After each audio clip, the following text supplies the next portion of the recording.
എല്ലാവർക്കും നമസ്കാരം. ഇന്നത്തെ വീഡിയോ ഒരു റിമൈൻഡർ ആണ്. CISF ഫയർമാൻ അപേക്ഷിക്കാൻ മറന്നുപോയവർ, അതുപോലെ നമ്മുടെ വീഡിയോ കാണാൻ മറന്നുപോയിട്ടുണ്ടെങ്കിൽ തീർച്ചയായും ഇന്നത്തെ വീഡിയോ ഉപകാരപ്പെടും. 30/9/2024 വരെ CISF ഫയർമാനിലേക്ക് അപേക്ഷിക്കാൻ സാധിക്കുന്നതാണ്. കേരളത്തിൽ വെച്ചാണ് ഇതിന്റെ റിക്രൂട്ട്മെന്റ് നടക്കുന്നത്.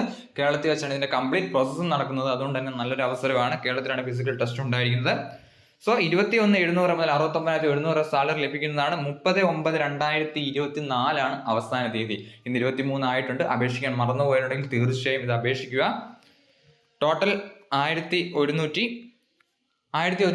വേക്കൻസിയാണ് ടോട്ടൽ റിപ്പോർട്ട് ചെയ്തിരിക്കുന്നത്. കേരളത്തിന് മാത്രമായിട്ട് എൻ്റർ സ്റ്റേറ്റിൽ 18 വേക്കൻസി, നക്സൽ ഏരിയയിൽ 19 വേക്കൻസിയുമാണ് റിപ്പോർട്ട് ചെയ്തിരിക്കുന്നത്.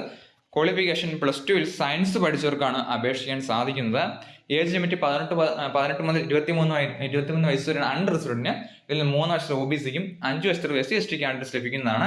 1/10/2001 30/9/2006 ഈ ഡേറ്റ് ഉൾപ്പെടെ ജനിച്ചവർക്ക് അപേക്ഷിക്കാൻ സാധിക്കുന്നതാണ്. ഇതിൽ നിന്ന് 3 വർഷത്തിൽ OBCക്കും 5 വർഷത്തിൽ SC കാൻഡിഡേറ്റ്സ് ലഭിക്കുന്നതാണ്. മെയിൽ കാൻഡിഡേറ്റ്സിന് മാത്രമേ അപേക്ഷിക്കാൻ സാധിക്കുകയുള്ളൂ. ആദ്യം ഫിസിക്കൽ ടെസ്റ്റാണ് ഉണ്ടായിരിക്കുന്നത്. ഫിസിക്കൽ ടെസ്റ്റിൽ 5 കിലോമീറ്റർ ആണ് 24 മിനിറ്റിൽ. അതുപോലെ തന്നെ ഹൈറ്റ് 170 സെന്റിമീറ്റർ, ചെസ്റ്റ് 80-85 ആണ് പറഞ്ഞിരിക്കുന്നത്. സോ അപേക്ഷിക്കാൻ മറന്നുപോയിട്ടുണ്ടെങ്കിൽ തീർച്ചയായും അപേക്ഷിക്കുക. അപേക്ഷിക്കാനുള്ള ലിങ്ക് ഡിസ്ക്രിപ്ഷൻ ബോക്സിൽ കൊടുത്തേക്കാം. ഇതേപോലെ എക്സാമിനേഷൻ ടെസ്റ്റ് പറഞ്ഞിരിക്കുന്നത് general intelligence and reasoning 25 question 25 mark, general knowledge 25 question 25 mark, mathematics 25 question 25 mark, English 25 question 25 mark. അങ്ങനെ 120 മിനിറ്റിന്റെ ഒരു എക്സാമിനേഷൻ ആണ് ഉണ്ടായിരിക്കുന്നത്.